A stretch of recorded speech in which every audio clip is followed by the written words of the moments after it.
You're listening to the Chapter a Day Bible Study. I'm John Stange, and today we're in Leviticus 15, Laws about Bodily Discharges.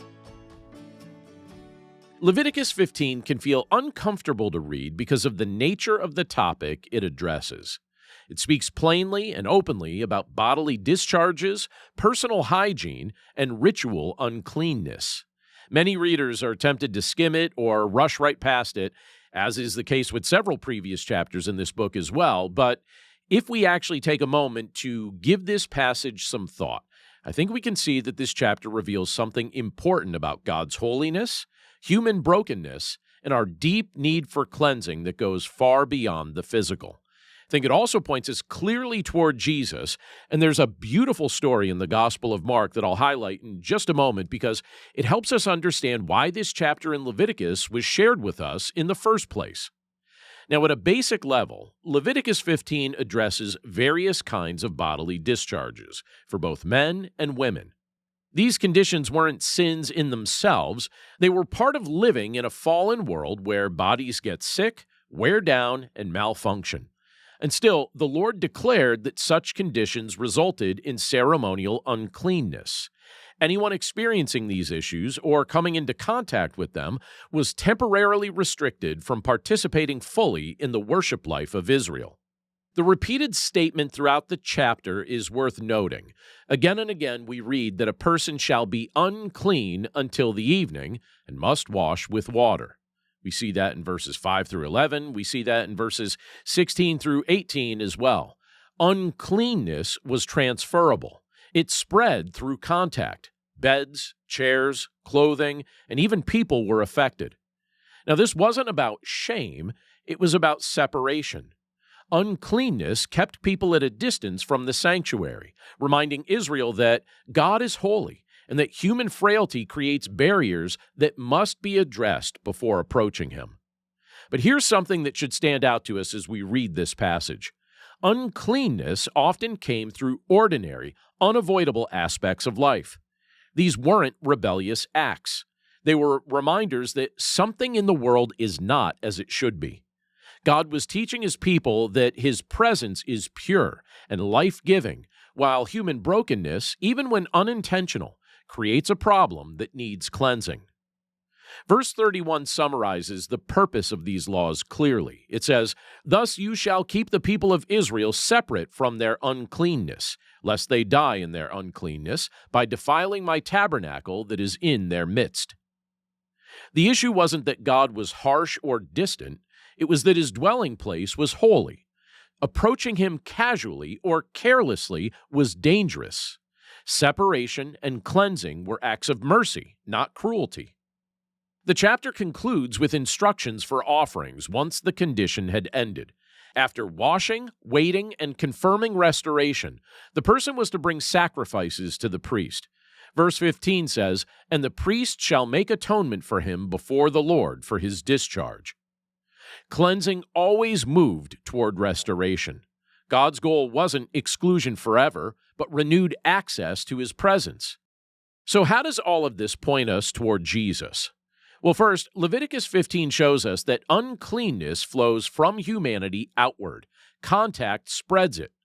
In the Gospels, Jesus reverses that pattern. When Jesus touches the unclean, he isn't contaminated.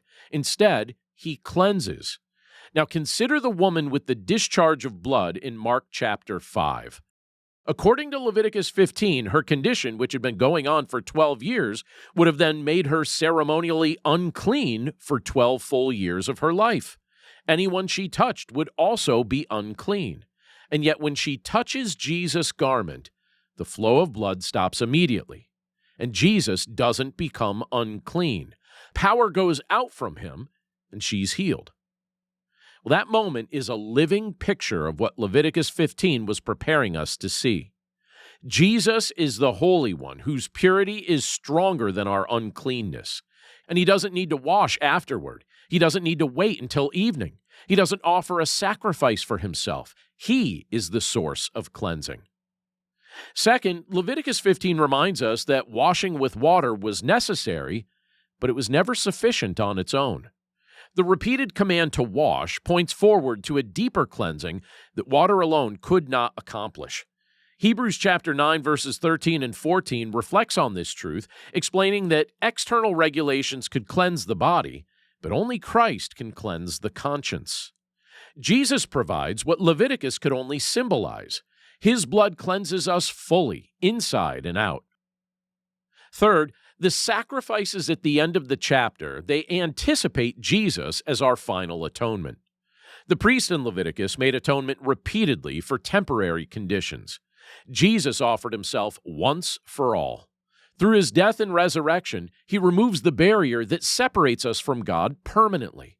What once required constant vigilance, washing, and offerings is now completely fulfilled in him. Leviticus 15 ultimately teaches us that God cares about access to his presence. He wants his people near, but he won't pretend that uncleanness isn't real. Now, the good news of the gospel is that Jesus doesn't lower God's holiness to accommodate us. Instead, he raises us up by cleansing us completely. So when we read a chapter like Leviticus 15, we're reminded that the Bible speaks honestly about human weakness. Our bodies fail. Our lives are messy. Uncleanness is unavoidable. But we're also reminded that God has made a way. In Christ, what once excluded us now becomes an invitation. Through him we're washed, restored, and welcomed into the presence of a holy God who delights in making his people clean. Thanks again for listening to today's episode of the Chapter a Day Bible Study. For more resources to help you in your walk with Christ and your understanding of the Bible, please visit my website at BibleStudyHeadquarters.com.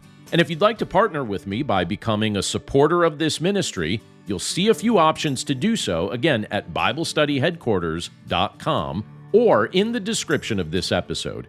As always, thank you for your prayers, thank you for your support, and thank you for your willingness to share this content with others. Have a great day, and I'll see you again right here tomorrow.